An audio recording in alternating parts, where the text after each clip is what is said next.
Selamat pagi, salam sejahtera di dalam kasih uh, Tuhan Yesus Kristus. Bertemu kembali Selasa 8 September 2020 ini gangguan 2 kali ini. Sampai saya hapus tadi, saya matiin ya. Minta maaf ya, yang tadi sudah lihat itu ya, puji Tuhan. Saya ulangi baca Ibrani pasal 10 ayat 24 sampai ayat 28. Ibrani 9 ayat 24 sampai 28 atau ayat 23 lah mulai ya. Jadi segala sesuatu yang melambangkan apa yang ada di surga haruslah ditahirkan secara demikian, tetapi benda-benda surgawi sendiri oleh persembahan-persembahan yang lebih baik daripada itu. Sebab Kristus bukan masuk ke dalam tempat kudus buatan tangan manusia yang hanya merupakan gambaran saja dari sebenarnya, tetapi ke dalam surga sendiri untuk menghadap hadirat Allah guna kepentingan kita. Dan ia bukan masuk untuk berulang-ulang mempersembahkan dirinya sendiri, sebagaimana imam besar setiap tahun masuk ke dalam tempat kudus dengan darah yang bukan darahnya sendiri.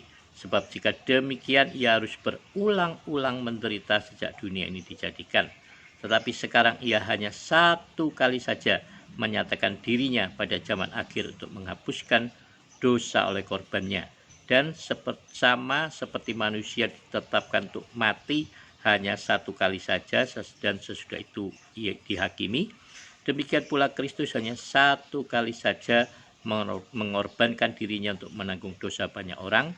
Sesudah itu ia akan menyatakan dirinya sekali lagi tanpa menanggung dosa untuk menganugerahkan keselamatan kepada mereka yang menanti-nantikan dia.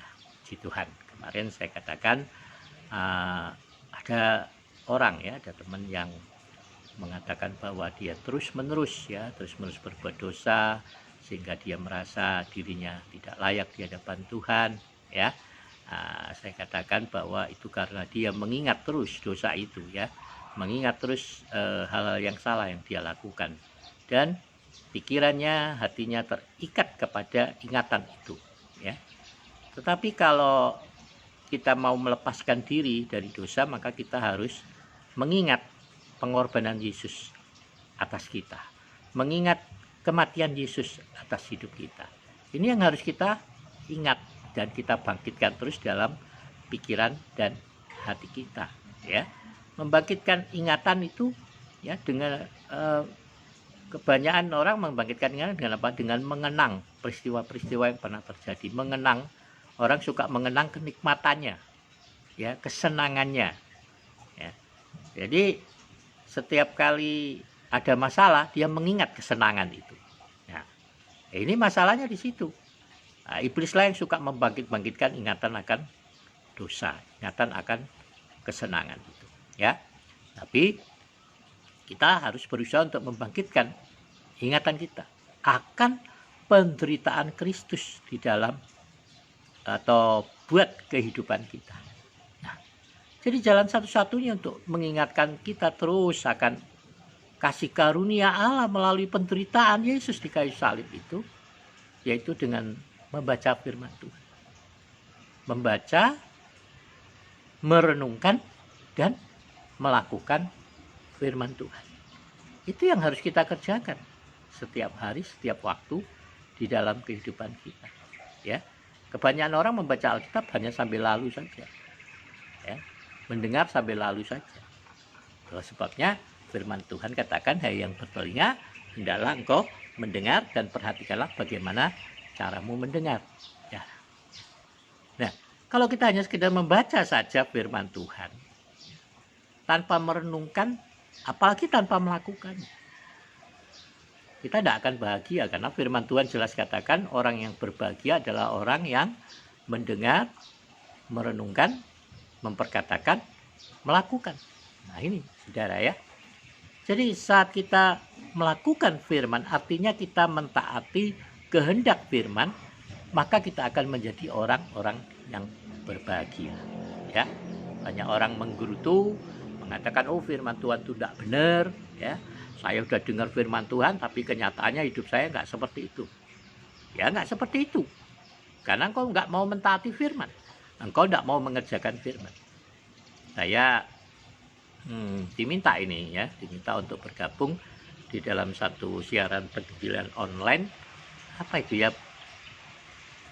saya lupa itu namanya, pris apa begitu ya.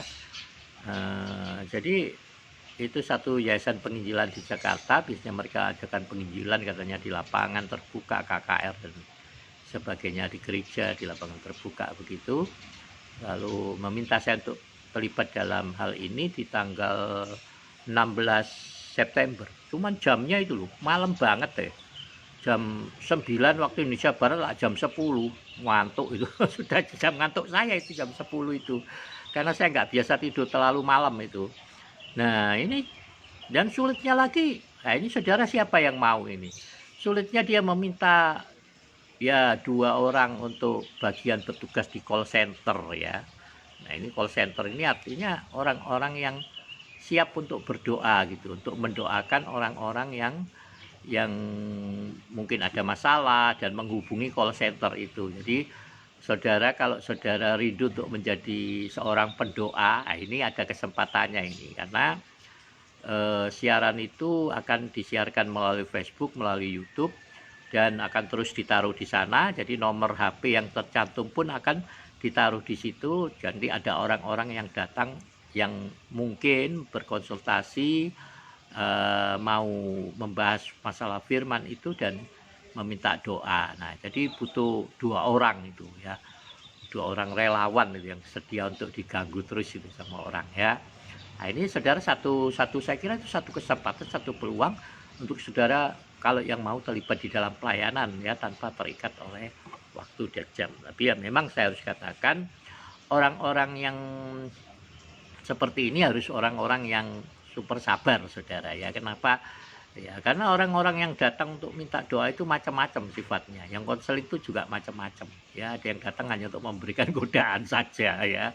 Ada orang-orang seperti itu. Saya sudah melayani banyak orang ya dengan berbagai macam problem, masalah, tapi juga ada orang-orang yang datang memang untuk menggoda kita. Ada orang-orang datang hanya yang menelpon, WA hanya untuk melecehkan, kadang ya mengucapkan kalimat-kalimat yang tidak pantas ya. Jadi perlu sebuah ekstra kesabaran untuk melayani orang-orang seperti ini. Kita enggak, dan saya selalu mencoba untuk melayani dengan orang. Teman saya bilang itu inovasi ya. Buat saya bukan sebuah inovasi, tapi artinya setiap kesempatan, setiap peluang yang Tuhan berikan kepada saya untuk melayani orang lain, saya akan pergunakan dengan baik ya. Jadi kalau saya sedikit bercerita kepada saudara ya. Jadi saya pernah melayani ya, pernah seorang ibu gembala begitu ya, mau bunuh diri, saudara. Bayangkan ibu gembala mau bunuh diri ya.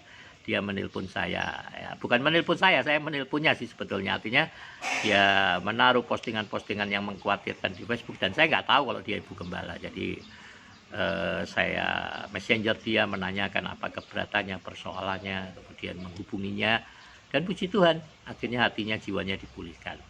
Nah juga ada beberapa orang ya, ada juga tadi bugem, ada juga sogem ya, saudara gembala, dengan persoalan-persoalan gitu ya. Dan juga yang paling banyak seperti saya katakan kemarin itu anak-anak gadis, saudara. Anak-anak gadis yang ada yang saya layani sampai belasan tahun, saudara ya, baru bisa dia betul-betul dipulihkan. Ada yang singkat, ada yang lambat, cepat. Tapi kalau saya bilang 99% saya tidak pernah ketemu orang-orangnya ya. Anak-anak ini saya nggak pernah ketemu, saudara, nggak pernah ketemu, nggak pernah berbicara muka dengan muka. Jadi bicaranya itu paling banter itu di video call, paling banter. Nah banyak anak-anak, apalagi anak-anak gadis ini, ada dari sekian tuh memang prianya cuma 1-2, saudara. Rata-rata anak gadis yang terluka oleh orang tuanya, terluka oleh ayahnya. Dan ini kelakuannya macam-macam, aneh-aneh. Nah, makanya pelayanan seperti ini butuh kesabaran, saudara, kesabaran ekstra ya. Bahkan juga dari anggota keluarga kita, karena anggota keluarga akan ikut terganggu ya. Satu kali juga istri saya juga ikut terganggu, saudara, karena ini anak telepon sampai tengah-tengah malam, minta perhatian lebih ya, minta perhatian khusus untuknya ya. Sampai ada yang minta, kenapa saya nggak diprioritaskan begitu, atau kenapa papa punya banyak anak yang lain. Nah, dia minta dianggap anak, lalu minta dia menjadi anak satu-satunya di dalam hidup saya. Nah, ini saudara. Jadi melayani orang-orang seperti ini butuh sebuah kesabaran ekstra, saudara ya. Tapi saya itu terus terang juga kadang bukan orang yang sabar, bukan kadang ya. Memang sebetulnya aslinya saya bukan orang yang sabar, saudara. Ya, tapi Tuhan mempertajam karakter saya di dalam hal ini ya. Makanya saya bilang kalau ini saya dikasih bagian untuk apa ini, khotbah tentang mujizat kesembuhan. Wah, buat saya itu tidak ada mujizat itu. Ya, jangan salah ya. Buat saya tidak ada mujizat itu. Dalam tanda kutip, tanpa ketaatan.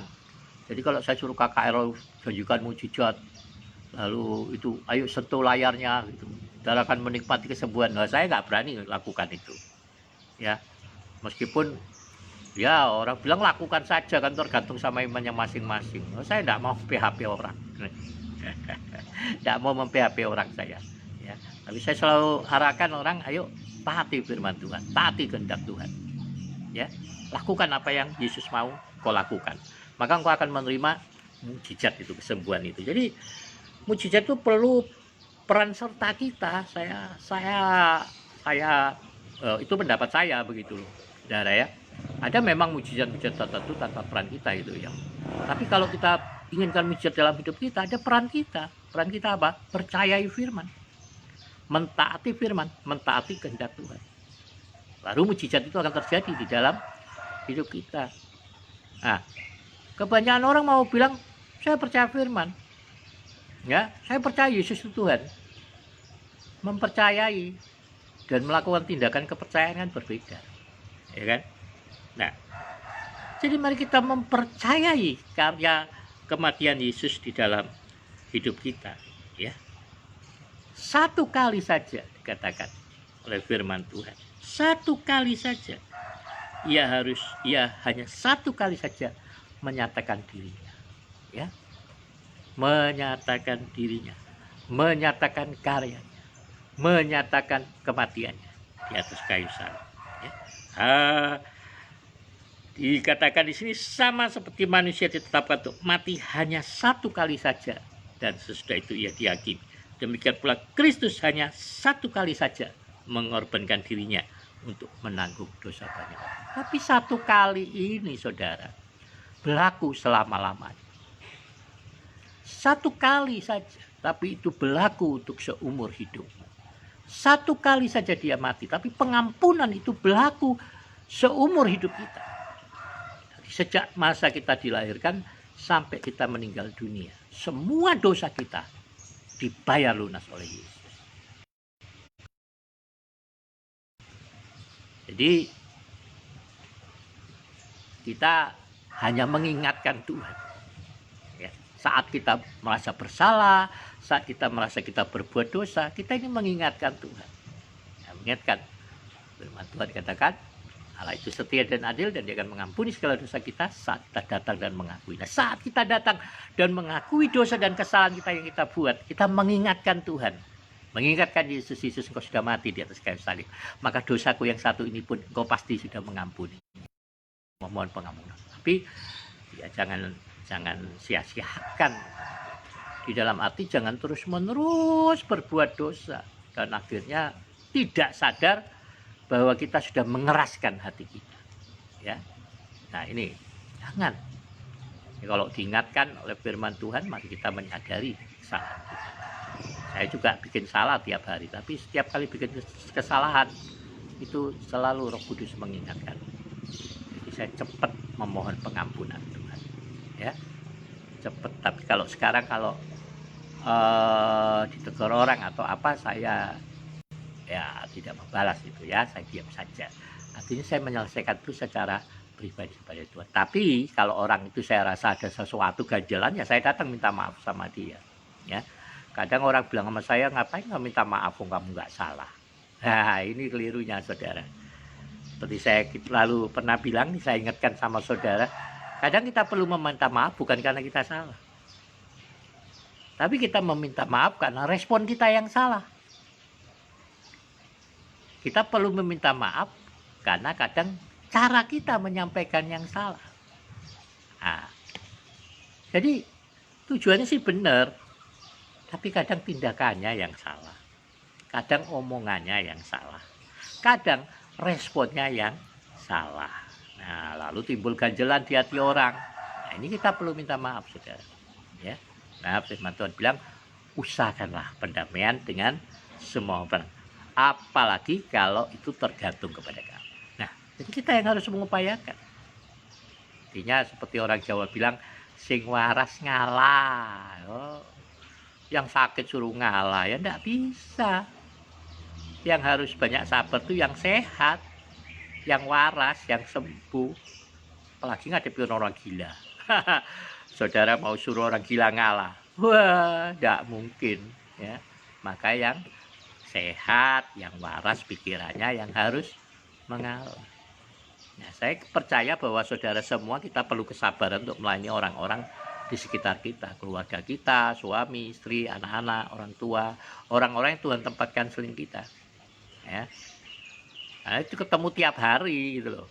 Kalau ketemu orang yang di jalan, di pasar, di mana tempat kerja sehari sekali atau seminggu sekali tidak masalah. Tapi ketemu tiap hari ya, ini saudara-saudara tidak mungkin menghindari orang yang ketemu tiap hari. Nah, jadi bagaimana?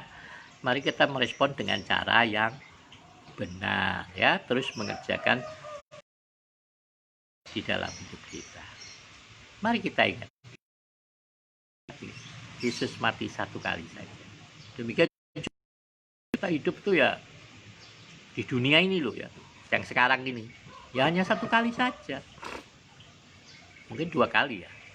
Kalau kita masuk dalam kerajaan 1000 tahun damai, kan masih di dunia ini, ya. Tapi sebenarnya kita hidup ini satu kali saja. Ya. Kalau saudara hidup di dalam Yesus, sudah hidup satu kali saja.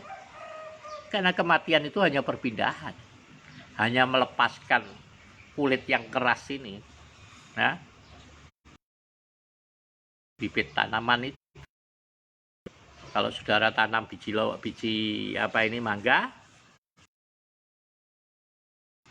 dengan kulit luarnya yang keras itu, kulit biji itu, lama itu tumbuhnya, saudara. Dia harus mengering dulu, harus mati. Setelah mati itu orang Jawa bilang meletek, terbuka itu ya. Baru tunas yang di dalam tuh keluar tumbuh, saudara. Jadi kalau mau mempercepat buah mangga, biji mangga itu tumbuh, saudara harus mengupas dengan hati-hati itu.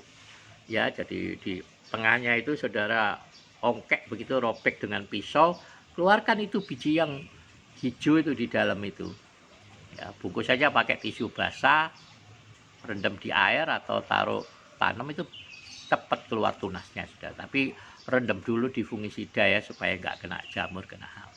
Itu cepat dia tumbuhnya. Kenapa? Karena kulit luarnya udah kita kupas duluan. Ya, jadi firman Tuhan katakan sebuah biji akan menjadi biji saja. Kalau biji itu tidak terlebih dulu mati, benih itu terlebih dulu mati, kulit luarnya yang keras itu loh mati, baru itu bisa bertunas. Nah, kalau tubuh kita ini kulit luar ini, wah, yang keras ini, hati yang bebal, kedagingan kita, ego kita, keaguan kita ini tidak mati, itu firman, benih firman itu tidak mungkin bertumbuh bertunas di dalam hidup kita. Nah, ya, jadi ayo bareng-bareng mati. Yang belum mati, ayo mati. Mati terhadap kedagingannya, mati terhadap egonya, mati terhadap dosa-dosanya. Ingat, Yesus yang tersalib buat saudara, menanggung semua dosa, beban, penderitaan kita di atas kayu salib. Ya. Firman Tuhan bilang, oleh bilur-bilur Yesus kamu telah sembuh. Lalu bilang, mana saya nggak sembuh juga. Koreksi diri saudara, ya, koreksi diri. Apa benar-benar sudah mati belum? Ada dosa-dosa masa lalu yang belum kau akui? Jangan bilang sekali, Tuhan kau mengampuni dosa-dosaku. Dosa itu harus diakui, saudara. Artinya diakui apa? Ya, kadang ada harga yang harus kau bayar untuk dosamu di masa lalu. Mungkin kau perlu minta pengampunan kepada orang lain. Teleponlah orang itu. Mintalah maaf darinya. Mungkin dia juga menyimpan kesalahan bertahun-tahun. Kau mungkin nggak tahu. Tapi kalau saya ingat saya pernah bermasalah dengan orang, saya berusaha mencari orang. Saya berusaha untuk bisa, ya memang nggak selalu berhasil ya. Saya pernah itu, ada dulu satu teman ya, itu masa kecil saya sebenarnya. Saya menipunya dulu waktu saya kecil, saya nakal ya, saya tipu anak ini ya. Saya pernah berapa kali mengambil uangnya begitu ya. Anak yang lemah di sekolah, anak yang lemah, dan orang tuanya percaya betul sama saya untuk menjaganya itu. Padahal saya suka bohongin dia. Saya waktu sudah jadi hamba Tuhan ini saya pernah pergi, sudah dewasa ini saya pernah pergi ke Jember, saudara. Ya, ke Jember. Ini namanya Lim Cimbing. Kalau ada Lim Cimbing yang pernah dengar ini temanmu Bobby dulu yang suka nakal sama kamu. Itu saya mau minta maaf sama dia sebetulnya. Jadi saya datang ke Jember, saudara, ke kota Jember ya. Saya datang, dia masih mewarisi toko orang tuanya, tokonya ramai sekali. Kalau nggak salah toko Gunung Agung atau toko Gunung Mas itu di Geladak Kalijompo, di pasar Kalijompo, saudara, Jember. Jadi saya datang, ketemu orangnya, tapi lagi ngelayani tamunya di toko itu, ngelayani pembeli, ruame tokonya. Lalu saya minta waktu sama dia, udah memperkenalkan, saya ingin bicara secara khusus 4 mata sama kamu ya, bisa enggak saya minta waktu? Wah, nggak mau, saudara. Dia bilang kalau mau bicara di sini aja. Ini rame, banyak orang katanya gitu. Padahal ya ada berapa pegawainya. Saya mendesaknya, dia nggak mau. Lah saya terus terang ya malu, saudara. Masa saya mau ngakui saya nyolong uangnya di situ, saudara ya kan? Meskipun itu waktu kecil saya begitu, tapi ngomong di depan orang waktu itu saya malu, saudara ya. Jadi saya pikir, ya saya bilang, Bek, tutup tokonya jam berapa? Nanti saya datang. Lah, cuman itu ternyata, saudara, gimana? Karena rumahnya yang lama sudah nggak ada, udah jadi pertokoan. Jadi akhirnya saya nggak ketemu dia, saudara. Jadi saya kembali berusaha hubungi, katanya sudah pindah ke Jakarta, jadi nggak tahu. Saya pikir saya sudah berusaha untuk ya. Nah mungkin buat beberapa orang itu nggak perlu, buat beberapa bantuan itu nggak perlu, ya silakan aja. Tapi menurut saya kadang ada kesalahan-kesalahan masa lalu ya, diselesaikan, dibereskan. Nah, orang nggak percaya, wah sudah dibereskan semua, kutuk udah diselesaikan oleh Yesus. Yesus kutuk yang mana dulu? Kutuk dosa, kutuk maut itu sudah diselesaikan, saya percaya. Tapi ada ikatan-ikatan keluarga yang kadang harus kita selesaikan secara pribadi. Nah, ini saya sudah melayani, saudara, orang-orang ini. Bahkan berapa pendeta, berapa hamba Tuhan yang masih terikat dengan kutuk dari keluarganya. Nah, ya ada berapa hamba Tuhan, berapa pendeta di kota Bontang ini. Ada hamba Tuhan juga dari Surabaya. Ya sakit, bertahun-tahun berobat kemana-mana nggak sembuh. Terakhir kena kanker, 7 benjolan payudaranya. Nah, stroke, macam-macam penyakit. Mau mati loh, masih mau melayani di pedalaman. Nah, saya kan nggak tahu kalau dia sakit parah, sakit kanker. Telepon, boleh bisa enggak saya carikan tempat saya pelayanan di Kalimantan. Dia enggak bilang, kalau dia bilang saya mau mati di sana, saya nggak mau, saudara. Saya mau melayani di sana, di Kalimantan, saya di Surabaya ini. Ya enggak apa-apa kalau ongkosin sendiri, uang sendiri, tak bilang nanti saya carikan tempat pelayanan. Begitu saya oke kan, saya ditelepon dari kantor Surabaya. Ini anak itu sakit kanker gini-gini, kamu kok gini mati dia loh. Saya bilang saya nggak tahu loh, dia minta kok. Akhirnya dia datang. Ya, sudah luar biasa ini, hamba Tuhan ini. Akhirnya saya bilang ayo datang ke Bontang, kita doakan. Ya. Begitu kami doakan, saudara, waduh, manifestasi dan semua berhubungan dengan masa lalu, dengan orang tua, saudara. Ya, jadi kita bereskan itu, meminta dia untuk membereskannya secara pribadi, memutuskan secara pribadi, baru kami membantunya untuk mendoakannya. Dan puji Tuhan, kemurahan Tuhan, semua kanker itu lenyap. 2 minggu aja kankernya lenyap, stroke-nya sembuh. Nah, telinganya itu nyaris tuli kiri kanan. Waktu itu sudah sembuh satu, saudara. Tapi tinggal satu saja, dia tidak mau lagi meneruskan pelayanan. Waktu dia udah tahu dia sembuh dari kanker, dia memutuskan untuk kembali ke Surabaya. Sampai hari ini telinganya satu dulu. Ya, jadi saudara, kadang kita perlu membereskan. Tapi ingat, itu bersandar jangan pada pengertian saudara. Saya nggak minta semua orang setuju dengan cara pelayanan saya. Hamba Tuhan punya cara pelayanan sendiri-sendiri. Makanya saya kalau ada orang datang lalu sudah dilayani oleh hamba Tuhan ini, ya saya bilang kalau kamu mau teruskan di sana silahkan. Tapi kalau kamu mau sama saya nggak mau kamu dilayani lagi oleh hamba Tuhan yang lain, saya bilang. Karena kadang caranya berbeda. Ya, kadang orang bilang, kan lebih banyak pendeta yang melayani, lebih banyak yang berdoa, kan lebih bagus. Ya enggak, lebih salah. Ya, lebih menandakan kamu tidak punya iman, saya bilang. Sudah datang ke sini belum sembuh, datang ke sana, datang ke sana. Dulu ada orang begitu, sudah suaminya koma berbulan-bulan, lumpuh semua, cuman kepalanya tok yang bisa goyang, yang lain tidak bisa. Dan istrinya datang sama saya lalu tanya, bilang, "Lah, saya minta maaf, saya pendeta keberapa yang kamu datangin?" "Ke-11, Om." "Wah, udah kebanyakan itu, satu aja cukup." "Ya lebih banyak kan lebih bagus." "Oh, tidak bagus." Tapi oke, saya akan datang ke rumah. Saya datang, layani, ajak dia lakukan pemberesan, pemutusan. Puji Tuhan, kemurahan Tuhan. Dia sembuh. Dia bisa berjalan, dia bisa beraktivitas kembali. Nah, cuman sayangnya, saudara, ada banyak orang disembuhkan, ada banyak orang mengalami mujizat, yang orang sebut mujizat seperti ini. Itu buah ketaatan. Tapi setelah sembuh, mereka tidak memelihara kesembuhan. Dalam hati mereka tidak memelihara hidup mereka di dalam firman Tuhan.